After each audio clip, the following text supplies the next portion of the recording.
하겠습니다. 자, 제목이 뭐라고 했습니까? 죽을 만큼 기도하고 계십니까? 죽을 만큼 안 죽었어요? 죽을 만큼 기도하는 것이 어떤 기도인지 오늘 또 살펴보도록 하겠습니다. 자, 지금 추수의 계절이 왔습니다. 그렇죠? 이제 추수감사절이 한 주로 지금 다가왔습니다. 자, 길가의 가로수가 어떻게 되고 있습니까? 은행잎이 노랗게 물들고 산에는 알록달록 단풍이 이렇게 또 지치고 또 논밭에는 오곡백과가 무르익어서 추수하고 있습니다. 이처럼 자연은 하나님의 법칙에 하나님의 뜻에 순종하며 살아가는 것 같습니다. 자연은 우리 눈에 보이지 않는 하나님을 인식하면서 그 뜻대로 살아갑니다. 그죠? 그런데 유일하게 언어를 가진 인간들만이 하나님의 뜻대로 잘 살아내지 못하는 것 같습니다. 하지만 분명한 것은 하나님은 온 우주를 통치하시고 지금도 살아계셔서 역사하시는 분이십니다. 여러분, 하나님이 계신 것이 느껴집니까? 보이십니까? 네, 보이는 사람이 있고 보이지 않는 사람이 있습니다. 그러나 분명한 것은 이 자연 만물을 보면서도 하나님의 계심을 알게 됩니다. 또 마찬가지로 여러분이 비행기를 타면은 비행기 활주로를 벗어나 구름 위로 올라가면 그 위에는 뭐가 있어요? 밝은 태양이 있습니다. 비가 오고 흐려서 그 해가 보이지 않을지라도 분명한 것은 바로 그 태양이 있는 것처럼 하나님은 우리가 보이지 않는 곳에 분명히 계시다는 것입니다. 그래서 하나님은 우리에게 그 보이지 않는 하나님을 인식할 수 있도록 우리에게 채널을 주셨습니다. 그것이 바로 영적 채널인데요. 그것이 무엇일까요? 우리가 하나님께 드리는 기도입니다. 그래서 기도 시리즈로 오늘도 말씀드립니다. 자, 농부가 봄에 씨앗을 뿌려 가을에 추수를 하듯이 영적인 채널이 연결된 기도의 사람은 반드시 열매로 증명하게 됩니다. 여러분, 영적 채널이 켜져 있습니까? 영적 채널이 켜져 있는 사람과 영적 채널이 꺼져 있는 사람이 있습니다. 영적 채널이 켜 있는 사람은 열매가 계속적으로 주렁주렁 맺게 될 것입니다. 그런데 문제는 이런 영적 채널이 켜 있는 사람과 켜 있지 않는 사람은 바로 차이가 있습니다. 기도하는 사람과 기도하지 않는 사람은 차이가 있습니다. 그 차이를 어떻게 보면 극명하게 말씀드리면 죽은 사람과 산 사람이라고 해도 과언이 아닙니다. 아니, 산 사람과 죽은 사람이라 해도 과언이 아닙니다. 그래서 교회에서도 신앙생활을 하는 가운데 기도 생활을 하는 사람과 기도 생활을 하지 않은 사람의 차이가 있습니다. 자, 기도하는 사람은 어떤 사람일까요? 내 생각대로 내 방향대로 살지 않습니다. 겸손히 하나님의 뜻을 따라 살아가게 됩니다. 그래서 기도하는 사람들이 모인 곳에는 생명력이 솟아납니다. 영적인 힘이 솟아납니다. 그러나 죽은 사람에게는 영적 채널이 꺼져 있는 사람에게는 생명력이 있지 않습니다. 그래서 그렇다면 영적 채널이 켜 있는 사람은 어떤 사람이에요? 나무가 땅속에 뿌리를 받고 그 진액을 먹으면 그 나무는 어떻게 돼요? 생명력이 있습니다. 네, 생명력이 있습니다. 네, 꺼버리세요. 저건 꺼야 되겠네. 영적 채널이 아직은 저거는 꺼야 되겠습니다. 자, 그래서 네, 자, 기도하는 것은 그래서 제가 무엇으로 비교할 수 있냐면 영적인 산부인과라고 말할 수가 있습니다. 자, 영적인 생명들이 탄생하기 때문이죠. 자, 그렇다면 기도하지 않은 것은 뭘까요? 바로 영적인 뭐가 될까요? 공동묘지라고 저는 볼 수 있습니다. 그죠? 자, 기도하지 않은 그런 곳은 사람은 예수님의 능력이 나타나지 않습니다.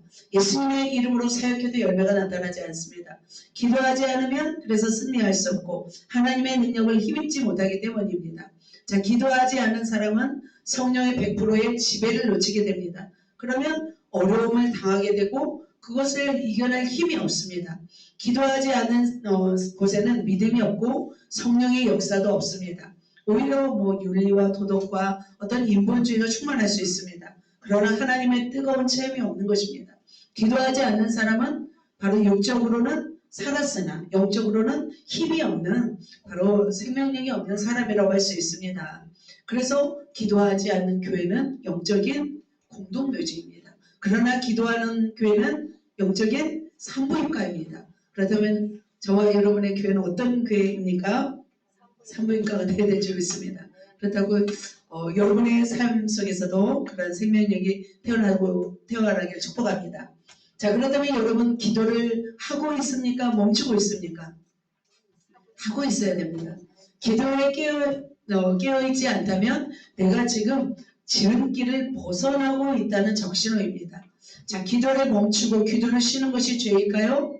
죄입니다. 왜냐하면 기도하지 않으면 고통이 따릅니다. 기도하지 않으면 방황하다가 죄를 짓게 됩니다. 기도하는 자만이 하나님의 도움을 받아 영적으로 살 수 있습니다.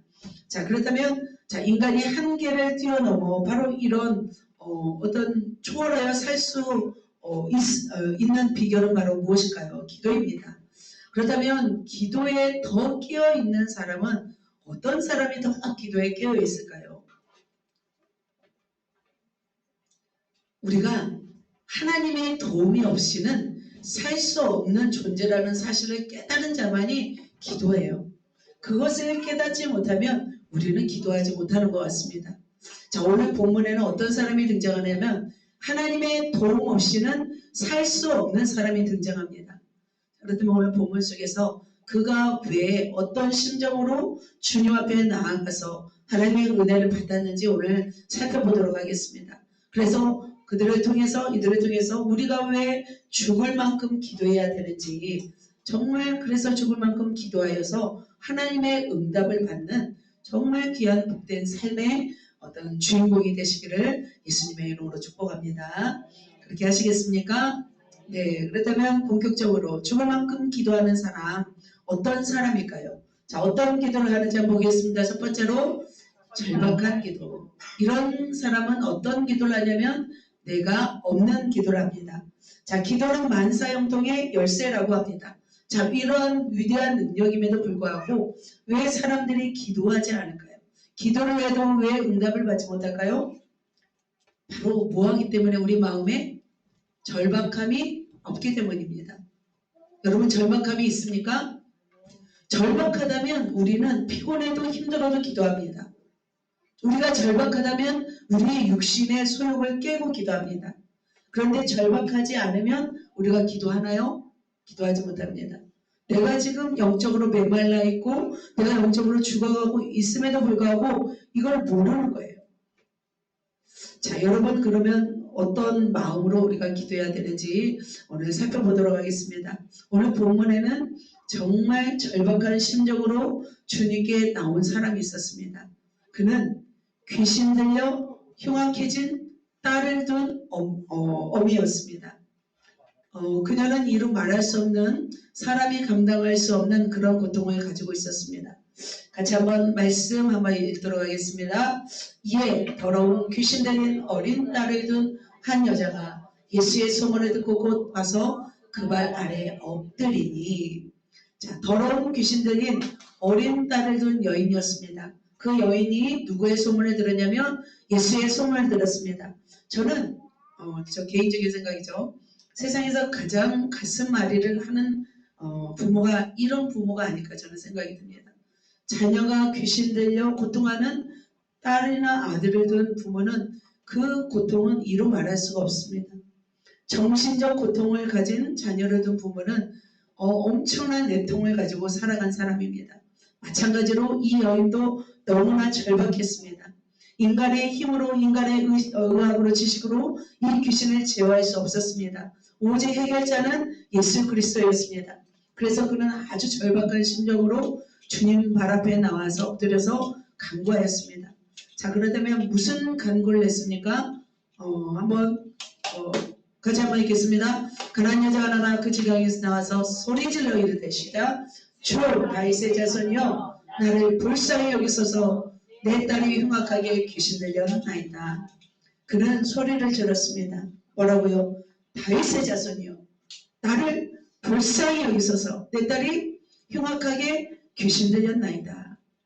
여인의 소원은 한 가지였습니다. 바로 딸에게 있는 귀신을 쫓아주는 것이었습니다. 그에게 있는 간절한 절박한 소망이었습니다. 여러분 이런 기도를 해보신 적 있습니까? 영혼의 끌어모아 애절함으로 외친 메아리였습니다. 그는 너무나 오랫동안 가슴을 앓았죠. 또 어린 딸이 아프면 얼마나 아플까요? 장성했으면 이미 지쳐버려요. 근데 내 어린 딸, 가장 소중한, 그때는 가장 어떻게 보면 어릴 때, 아이가 어릴수록 어미의 마음은 더 간절합니다. 그녀의 몸부림은 절정에 달했습니다. 애절한 호소는 그 영혼의 전부였습니다. 그렇게 그녀에게 있어 이 절규를 누구에게 향하였냐면 예수님께 향하였습니다. 사람들의 시선은 어땠습니까? 사람들의 시선을 외면했습니다. 그리고 자신의 체면은 그렇지만 그녀의 체면은 그냥 쓸모없는 그런 쓰레와 같은 존재로 자기는 생각을 했습니다. 그에게 있어서 자존심이 없었습니다. 그의 절박함은 바로 딸을 살리겠다는 마음이었습니다. 자, 그녀의 기도의 무게는 어떤가요? 저는 그래서 그 이 절박함은 바로 그 기도의 무게로부터 시작된다 생각이 듭니다. 나라가 망할 위기에서 자신의 생명을 걸고 대의를 위해서 희생한 분들이 있습니다. 저는 그와 못지않은 무게가 실린 영혼의 투혼이지 않을까라는 생각이 들었습니다. 저는 이 여인을 통해서 우리가 배워야 할 것은 그 간절한 마음에 그 기도의 무게라고 저는 생각이 듭니다. 자식을 향한 애절한 몸부림이지만 그의 무게는, 그 기도의 무게는 엄청난 바위돌과 같았습니다. 그 속력은 바위를 깨트리는 강력한 파워였을 것입니다. 여러분, 이러한 갈급하고 절박한 기도를 하고 있는지요? 그 무게를 지닌 기도는 체면이 없는 것입니다. 교양의 언어가 아닌 것입니다. 이것저것 아름답게 만들어낸 기도가 아닌 것입니다. 생존을 위한 외침이었습니다. 그가 어떻게 고백했습니까? 나를 불쌍히 여기소서. 내 딸이 흉악하게 귀신 들렸습니다. 라고 고백했습니다. 자, 이때 예수님은 그를 시험하십니다. 어떻게 하셨을까요? 자, 예수님은 한 말씀도 대답하지 아니하시니. 자, 제자들은 어떻게 했나 볼까요? 제자들이 와서 청하여 말하되 그 여자가 우리 뒤에서 소리 지르니 그를 보내소서. 자, 그의 기도는 엄청난 파워 있는 절규였습니다. 그런데 예수님은 어떻게 하고 계세요? 지금 예수님은 묵묵부답했어요. 예수님이 한 말씀도 안 하시는 거예요. 주님은 그녀를 어떻게 보았을까요? 우리는 모릅니다. 사람들 보기에는 어떤 모습이었어요? 그냥 한 여자의, 미친 여자의 시끄러운 소란으로 보았습니다. 그러면서 오히려 그를 돌려보내라고 제자들이 와서 청합니다. 만약 제자들이 정말 영혼 사랑의 마음이 있었다면, 정말 제자들이 기도하는 사람이었다면 어떻게 했을까요? 그 주님의 마음, 그 영혼의 마음의 심정을 깨닫고 그 영혼을 사랑했을 것입니다. 바로 기도는 그런 것이죠. 그런 절박한 기도. 우리가 절박함이 없더라도 진짜 하나님이 기뻐하신 사람은 영혼을 향한 그 사랑을 증폭시키며 살아가는 사람일 것입니다. 내가 지금 주님에 대한 사랑이 없고 내가 지금 영혼에 대한 사랑이 없다면 그 이유가 무엇일까요? 내가 기도하지 않기 때문일 것입니다. 그런데 예수님은 입을 열어서 천천히 다시 한번 대답하십니다. 이때는 한 말씀 안 하시다가 다시 한번 말씀하십니다. 이 말씀을 같이 한번 읽겠습니다. 예수께서 대답하여 이르시되 나는 이스라엘 집에 잃어버린 양 외에는 다른 데로 보내심을 받지 아니하였노라 하시니, 예수님은 어떻게 말씀합니까? 그의 청원을 거절하십니다. 사람들이 싫어하고 제자들이 싫어하는 것은 이해되는데 예수님이 거절하신 거예요. 그렇다면 어땠을까요? 그 여인의 마음은 어땠을까요? 여러분 같았으면 어땠습니까? 세상에서 찢기고 힘들고 병들어서 주님을 찾아왔는데 주님이 안 고쳐주겠다는 거예요. 그럼 여러분 어때요? 주님을 믿으실까요? 또 여러분, 또 우리 교회에 어떤 문제로 찾아왔습니다. 자식 문제로, 가정 문제로 찾아왔습니다. 그런데 기도도 못하게 하고 교회도 못 다니게 해버리면 어떻게 되겠습니까? 그러면 그런 교회가 되면 안 되겠지만 그 사람도 교회를 다니고 싶겠습니까? 안 다니고 싶은 거죠. 지금 그녀는 자존심이 털려버렸습니다. 주저앉고 싶은 마음이었습니다. 그러나 놀라운 것은 이 수로보니게 여인은 자기의 감정이 없었습니다. 자기의 체면이 없었습니다. 자기의 무엇도 없었어요? 자신의 자존심 아무것도 없었습니다. 한 번 더 외칩니다. 어떻게 외칩니까? 시작. 여자가 와서 예수께 절하여 이르되 주여 저를 도우소서. 다시 예수께로 나아가서 절하며 도와달라고 간청합니다. 여인은 한시가 급했습니다. 사람들의 눈치 아랑곳하지 않고 예수께서 와서 절하며 간청하며 도와달라고 외치고 있습니다. 이 절박함은 바로 모든 것을 초월할 수 있는 사람이죠. 바로 죽을 만큼 기도하는 사람은 모든 것을 초월하는 사람입니다. 바로 죽을 만큼 기도하는 사람은 그 절박함에서 나오는 사람이 죽을 만큼 기도하는 것입니다. 예전에 그랬습니다. 제가 예전에 저희 어머니가 음식 장사를 하셨습니다. 음식이 굉장히 잘하셨어요. 그래서 그러다가 이제 또 망하고 또 어려움이 있었습니다. 그러다가 어머니는 메추라기 어떤 전문점을 하려고 했습니다. 여러분 메추라기 아시죠? 참새보다 맛있고 조금 맛있습니다. 아무튼 닭보다는 조금 더 쫄깃하고, 근데 아버지가 반대하셨습니다. 왜 반대했을까요? 어떻게 그 귀여운 메추라기를 죽이냐고 하는 거예요. 어떻게 생명을 죽이냐고 하시는 거예요. 저는 그때 어머니 하신 말씀이 기억이 납니다. 우리가 지금 망하게 생겼는데 이것저것 따질 때가 아니다. 우리가 살기 위해서는 뭐든 못하겠냐고 이렇게 외친 저는 어머니의 음성을 지금도 기억합니다. 그 일은 하지 않았습니다. 그래서 메추라기 전문점을 하지 않았습니다. 안 하길 잘하셨죠? 네, 마찬가지로 지금 이 여인은 딸을 고치기 위해서 간절하게 절하며 이렇게 외친 것입니다. 자, 그런데 주님이 계속 묵묵부답하셨다가 주님이 이제 말씀도 안 하셨다가 그러다가 어떻게 해요? 거절하십니다. 그러자 이 여인은 그대로 있었습니까? 이제는 더 주님께로 나아갑니다. 그러자 예수님의 반응이 있었습니다. 이렇게 주여 저를 도우소서 했을 때 예수님이 한마디 하십니다. 이 말씀 같이 읽겠습니다. 예수께서 이르시되 자녀로 먼저 배부르게 먹게 할지니 자녀의 떡을 취하여 개들에게 던짐이 마땅치 아니하니라. 자, 지금은 어때요? 또 예수님이 또 어떤 말씀하시는 거예요? 이제 자녀가 아니라 지금 여인을 뭐 취급하는 거예요? 개 취급하는 거예요. 그렇지 않아도 세상에서 찌끼처럼 버림받고 가문에서도 버림받고 세상 제자들에게도 버림받았는데 이제 누구까지 지금 함부로 여기시는 거예요. 예수님조차도 이렇게 개들에게 내가 주지 않겠다. 너는 개이다라까지 말합니다. 사람들이 말하면 참을 수 있겠지만 주님마저 이렇게 말하니까 그 영혼은 정말 극심한 고통에 이르렀습니다. 그러나 그 여인은 어떻게 했습니까?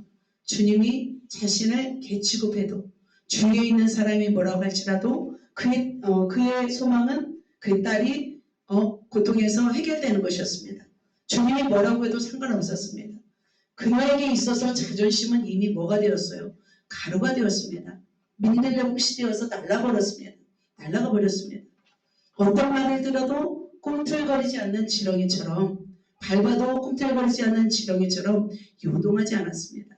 여러분 그런 자존심이 있습니까? 아직 남아있습니까? 그렇다면 그 자존심이 있는 상태로는 우리가 응답받지 못합니다. 자, 그때 이 여인이 이렇게 말합니다. 여자가 대답하여 이르되 주여 옳소이다마는 상 아래 개들도 아이들이 먹던 부스러기를 먹나이다. 자, 부스러기가 보이죠? 당신의 말이 옳습니다. 어떤 뜻이에요? 나는 개여도 좋습니다. 저는 당신의 자녀가 아닙니다. 그러나 주인의 상에서 떨어지는 부스러기라도 좋으니 내게 주십시오. 내가 더 낮아지면 낮아져서 자녀의 문제를 해결할 수만 있다면 저는 이보다 더 낮아지겠습니다. 라고 고백하는 거예요. 여러분 이 여인의 마음이 느껴집니까? 바로 이렇게 구하는 것이 죽을 만큼 기도하는 것입니다. 이렇게 구하는 것이 바로 절박한 기도인 것입니다. 기도는 아름다운 언변이 아닌 것입니다. 기도는 하나님 앞에 나를 낮출 수 있는 것입니다. 그래서 나를 낮추어 드리는 그 절박함이 하나님께 드려지는 아름다운 향기입니다. 우리는 이렇게 하나님 앞에 겸손하게 나아가야 될 줄 믿습니다. 여러분 그렇게 낮아질 수 있는지요? 하나님은 이런 자의 기도를 너무나 기뻐하십니다. 하나님이 기뻐하지 않는 사람의 기도가 있습니다. 어떤 기도요? 바리새인의 기도가 있습니다. 바리새인과 세리가 있습니다. 자, 바리새인은 어떤 사람이었습니까? 굉장히 훌륭한 사람이었습니다. 백성들한테 존경받는 사람이었습니다. 불의도 하지 않았습니다. 남의 것 빼앗기지도 않았습니다. 간음도 안 하였습니다. 굉장히 모범적인 가정생활을 하면서 일주일에 2번씩 금식을 했습니다. 소득의 11조를 드렸습니다. 그리고 그는 의롭다고 믿은 사람이었습니다. 그리고 그는 어때요? 정말 주님의 말씀대로 살려고 몸부림치는 사람이었습니다. 그런데 그에게 단점이 있었습니다. 그는 거룩하지 않고 기도하지 않고 금식하지 않는 다른 사람을 어떻게 했어요? 멸시했습니다. 하나님께 간구하지 않았습니다. 그는 형식적인 기도하는 사람이었습니다. 자, 이에 비해서 세리는 어떤 사람이었습니까? 매국노였습니다. 세리는 남의 것을 취하는 그런 어떻게 보면은 도적과도 같은 사람이었습니다. 그래서 사람들에게 있어서 세리는 무시당하는 사람이었습니다. 그가 어떻게 기도했는지 한번 보도록 하겠습니다. 한번 세리의 기도를 한번 읽겠습니다. 세리는 멀리 있어서 감히 눈을 들어 하늘을 쳐다보고, 제가 안 보이거든 여러분 읽어주세요.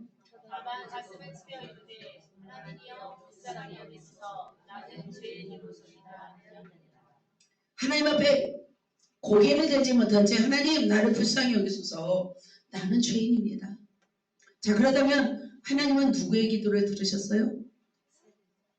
바리새인의 기도를 들으셨어요? 세리의 기도가 의롭다고 말씀하셨어요. 세리의 기도에 한 표를 더 던져주셨어요. 그렇다면 여러분은 어떤 기도를 하고 있는지, 지금 주님은 수로보니게 여인의 기도를 들으시면서 바로 바리새인과 세리의 기도를 또 말씀하고 있습니다. 자, 그렇다면 개들도 제 주인의 상에서 떨어지는 부스러기를 먹나이다 이렇게 고백한 수로보니게 여인의 소원을 주님이 어떻게 했을까요? 주님은 들어주십니다. 예수께서 대답하여 이르시되 여자여 내 믿음이 크도다 내 소원대로 되리라. 그때서부터 그 딸이 나으니라 말씀하고 있습니다.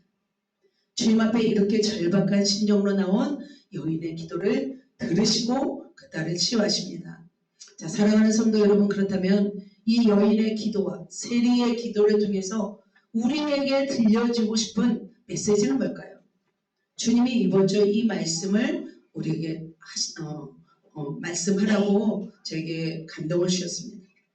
우리는 하나님 앞에서 모든 것을 포기하고 싶을 만큼 절박한 외침으로 하나님께 나오기를 원하십니다.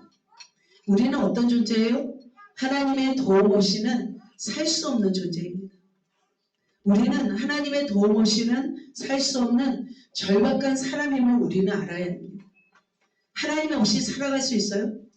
우리가 하나님의 도우심 없이 살 수 있나요? 없습니다. 우리가 볼 수 있습니다. 들을 수 있습니다. 걸을 수 있습니다. 말할 수 있습니다. 때로는 그래서 우리가 절박하지 않을 수가 있습니다. 그런데 이런 기본적인 것조차 없는 분들은 마음에 굉장히 절박함이 있습니다. 절박함이 있는 사람이 있었죠. 그죠? 여리고로 올라가는 바디메오, 거지 바디메오가 있었습니다. 그는 예수시란 말을 듣고 막 외쳤습니다. 다윗의 자손이 나를 불쌍히 여기소서. 사람들이 더 꾸짖습니다. 그를 잠잠하라. 너는 조용히 해라 했습니다. 그래도 그는 멈추지 않았습니다. 소리 질러서 나를 구원하소서. 예수님이 그 자리에 멈춰서 그에게 말합니다. 뭐라고요? 네 소원이 무엇이냐? 메이는 겉옷을 던져버리고 예수님께 나와서 선생님 내가 보기를 원합니다. 간절히 외치자 주님이 이 누명인의 눈을 떼어지게 하십니다. 그렇다면 왜 마가는 이러한 내용을 세리의 기도, 이런 나세렛 우리 바디메오의 기도, 또 누구의 기도, 수로보니 여인의 기도를 왜 본문에 실었냐는 거예요. 마찬가지로 우리에게 절박하게 부르짖으라는 것입니다. 우리에게 이렇게 간절한 마음으로 하나님께 기도하라는 것입니다. 여러분 이렇게 기도하고 있습니까? 기도하셔야 될 줄 믿습니다.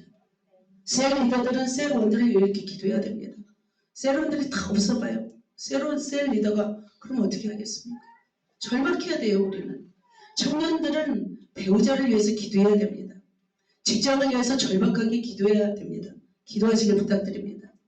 40이 넘고 50이 넘어 이제 그때서야 부르짖겠습니까? 배우자를 달라고? 그때는 죄송합니다. 늦지는 않을 수도 있겠지만 그때까지 아니죠. 그때 절박할 때 부르짖는 것이 아니라 어떻게 언제 부르짖어야 돼요? 지금 20대 30대 때 부르짖어야 됩니다. 하나님은 우리의 절박한 기도를 외면하지 않으십니다. 여러분 절박하시길 축복합니다. 한 영혼이 지옥으로 끌려가는데 그 영혼을 구원하고 싶은 마음이 있습니까? 그 영혼을 위해서 여러분 자존심을 버리면서 그 영혼을 구원하고 싶은 마음이 있는지, 우리의 영혼 사랑을 위해서 절박하시길 축복합니다. 전도를 하러 나가서도 하나님 내게 오늘 한 영혼을 주십시오. 이런 절박한 심령으로 나가면 만나지 않을까요? 저는 만날 거라고 믿습니다. 저도 마찬가지로 절박한 심정으로 오늘 말씀을 여러분에게 전합니다. 그 절박한 심정으로 하나님 앞에 기도하시기를 예수님의 이름으로 축복합니다. 우리 옆에 사람에게 우리 절박하게 기도하시게 할까요? 아멘. 두 번째로 말씀드립니다. 그렇게 절박하게 기도하는 자가 바로 죽을 만큼 기도하는 자입니다. 자, 두 번째 기도 읽겠습니다. 진액의 기도, 삶을 드리는 기도. 자, 이건 무슨 뜻일까요? 우리가 기도만 하는 것이 기도가 아니라는 거예요. 뭘까요? 삶을 드리는 것이 기도라는 것입니다. 자, 처음부터 기도하는 사람이 있었을까요? 모든 사람들은 시행착오를 겪어서 거치면서 기도하는 사람으로 변화됩니다. 자, 그렇다면 오늘 본문에 등장하는 사람이 히스기야입니다. 자, 히스기야는 처음부터 기도하는 사람이 아니었습니다. 이 히스기야 왕의 기도를 통해서 우리에게 들려주고 싶은 기도, 바로 삶을 드리는 기도가 여러분의 마음에 감동이 되시길 축복합니다. 자, 히스기야 나이가 31살 때 25살 때 왕이 되었습니다. 그리고 31살 때 아수르 대군이 침공하였습니다. 유다를 침공하였습니다. 아수르 왕은 바로 히스기야에게 요구했습니다. 뭘 요구했냐면 은 300달란트 그리고 금 30달란트를 요구하였습니다. 그러자 어떻게 해요? 히스기야는 바로 722년에 북왕국이 무너진 걸 보았습니다. 그래서 바로 히스기야는 이렇게 행합니다. 어떻게 합니까? 안 나와 있네요. 겁에 질려서 여호와의 성전과 왕궁 곳곳에 있는 금과 은을 다 벗겨서 주었습니다. 그리고 나서 히스기야는 바로 이렇게 주고 나서 누구랑 체결을 하냐면 이집트와 군사 동맹을 맺습니다.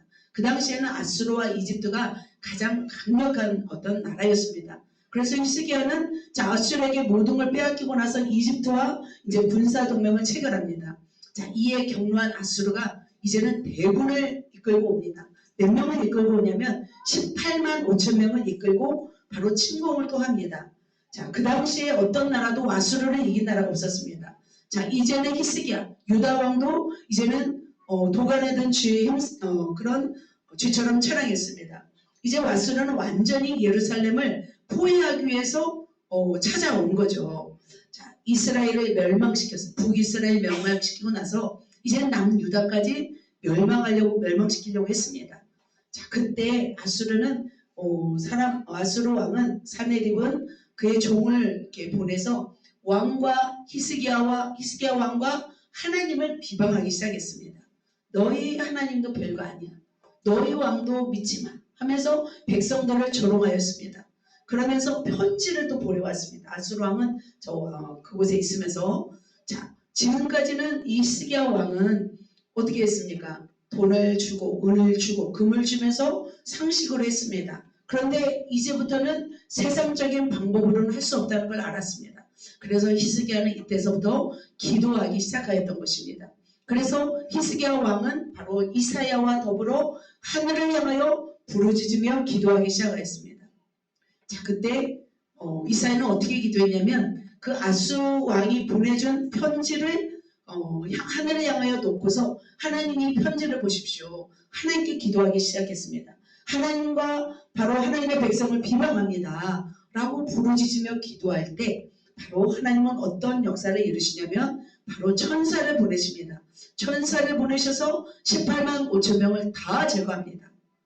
얼마나 놀라운 일이겠어요. 그래서 히스기야는 아무런 전쟁 없이 총칼 뭐 사용하지 않고 18만 5천 명을 다 멸하게 되었습니다. 자, 히스기야는 이제부터 정말 살아계신 하나님을 알았고 정말 하나님의 놀라운 기적의 역사를 보았습니다. 자, 그런데 자, 강대국인 아수르를 물리치신 후에 하나님은 바로 히스기야에게 어떤 말씀을 하시냐면 바로 히스기야에게 위기가 왔다는 것을 말씀합니다. 자, 어떤 위기가 왔을까 한번 보도록 하겠습니다. 그때 히스기야가 병들어 죽게 되며 같이 읽겠습니다. 아모스의 아들 선지자 이사야가 그에게 나와서 그에게 이르되 여호와의 말씀이 너는 집을 정리하라. 내가 죽고 살지 못하리라. 자, 히스기야가 어떻게 된대요? 이제 병들어 죽게 된대요. 자, 이 말을 들은 히스기야는 어떠했을까요? 마음에 청천벽력 같은 소리였습니다. 자, 25살의 왕이 되었습니다. 그리고 29살에 사마리아를 침공하였습니다. 그리고 31살에 북이스라엘이 멸망하였고 39살에 사내립 아까 18만 5천 명을 완전히 멸한 그런 상황이었습니다. 자, 39살이 되어서 모든 일을 하고 난 뒤에 이제는 병이 들어서 죽게 되었다는 거예요. 다음 왕위를 이어갈 왕자도 없는데 자신의 생애를 정리하라 한다는 소리에 정신이 흔들리지 않았을까 싶습니다. 그런데 히스기야는 이때도 어떻게 했습니까? 절망하지 않습니다. 예전 같았으면 병원을 찾았고 의원을 찾았습니다.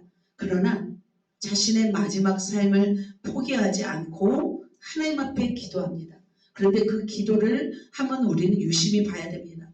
그가 어떻게 기도했는지 한번 이 기도를 한번 읽겠습니다. 히스기야가 나서 벽을 향하고 여호와께 기도하여 이르되 여호와여 구하오니 내가 진실과 전심으로 주 앞에 행하며 주께서 보시기에 선하게 행한 것을 기억하옵소서. 히스기야가 심히 통곡하더라. 그는 생명이 위태로운 상황 속에서 얼굴을 벽으로 향하고 하나님께 기도했습니다. 어떻게 기도했어요? 하나님께 심히 통곡하면서 기도하였습니다. 그러면서 하나님을 위해서 어떻게 살았는지 아수르를 막아냈는지 이것이 바로 그 기도 속에 있는 것입니다. 그는 병든 몸을 이끌고 하나님 앞에 나와서 무너지는 마음을 붙잡고 자신의 삶을 되돌아보면서 하나님께 구한 것입니다. 그의 삶은 어떤 삶이었어요? 굉장히 아름다운 삶이었습니다. 하나님 내 삶을 기억하여 주옵소서. 주님이 보시기에 선한 것을 기억하여 주십시오. 하면서 그는 통곡하였습니다. 자, 여러분 통곡하며 기도한 적이 있는지요? 여러분의 자녀가 오늘 생의 마지막이라면 우리가 어떻게 기도하시겠습니까? 우리는 통곡하지 않을까요? 히스기야는 자신의 삶을 두고 통곡하고 있습니다. 저도 이제 아들이 군대 간다고 했을 때 얼마나 통곡하며 울었는지 모릅니다. 여러분 몰래 웁니다. 저는 여러분이 다 가고 난 뒤에 많이 울었습니다. 예전에도 참 많이 울었습니다. 지금도 뭐 이렇게 졸고 계시지만 우리 박 집사님 20대 죽게 된다는 예언을 들었습니다. 원장님한테. 그래서 우리 가족은 금식에 들어갔습니다. 아버지가 21일 금식하셨고 어머니 저 동생이 7일씩 금식했습니다. 7일씩 그러니까 뭐 21일 뭐 우리 셋이 그래서 21일이 42일간이죠. 금식하면서 살려달라고 예언했습니다. 우리 가족은 울었습니다. 울고 또 울고 울었습니다. 하나님의 마음으로 온 가족이 그렇게 금식하자 하나님께서 살리셨습니다. 그리고 나서 어떻게 됐냐면 박 지사님이 죽을 위기가 몇 번 있었습니다. 그런데 기적적으로 살리셨습니다. 살아나셨습니다. 바로 그것은 뭘까요? 우리가 그렇게 통곡하면서 기도했기 때문이 아닐까 싶습니다. 여러분도 여러분의 위급한 상황 속에서 통곡하며 기도하신다면 그곳에 놀라운 생명의 역사가 일어날 줄 믿습니다. 광야가 통곡하면 어떻게 될까요? 저는 그것을 생각했습니다. 그곳에 샘물이 터지지 않을까요? 광야가 통곡할 수 있어요. 저는 있다고 생각합니다. 꽃이 피어날 거라고 믿습니다. 히스기야는 지금 자신의 생명을 놓고 통곡하였습니다. 자, 뭐라고 통곡했을까요? 한번 보도록 하겠습니다. 그가 한 일입니다. 그가 산당들을 제거했고 주상을 깨뜨렸고 아셀의 목상을 찍으며 노뱀을 제거했습니다. 그리고 여호와의 명령대로 모든 계명을 지켰습니다.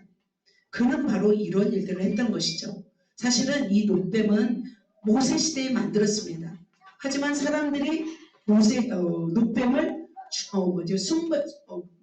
숭배했습니다. 그것이 우상이 되었던 거죠. 다윗도 솔로몬도 이 놋뱀을 처리하지 못했습니다. 그런데 어떻게 했습니까? 히스기야가 이 놋뱀까지 다 제거했습니다.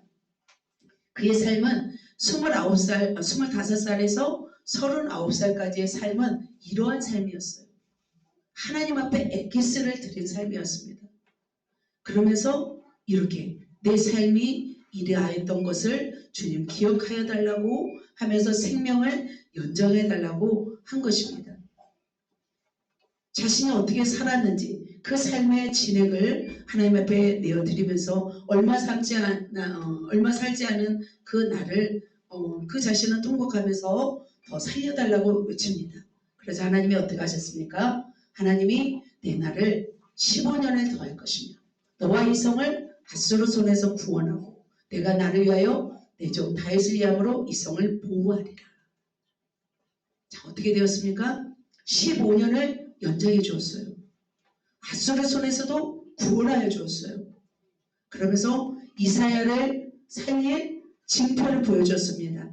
해 그림자가 뒤로 10도 물러나게 하는 징표를 보여주었습니다. 그러자 또 이사야가 무화과 어떤 뭉치를 상처에 놓으니까 닿게 되었던 것을 볼 수 있습니다. 자, 사랑하는 성도 여러분, 그렇다면 이 히스기야의 기도를 통해서 우리에게 들려주고 싶은 말씀은 뭘까요? 성경은 히스기야의 기도를 우리에게 말씀하고 있습니다. 우리에게 그의 진액을 쏟은 삶의 기도를 우리에게 도전하고 있습니다. 히스기야는 젊은 날 하나님을 위해서 뭘 드렸습니까? 삶을 드렸습니다.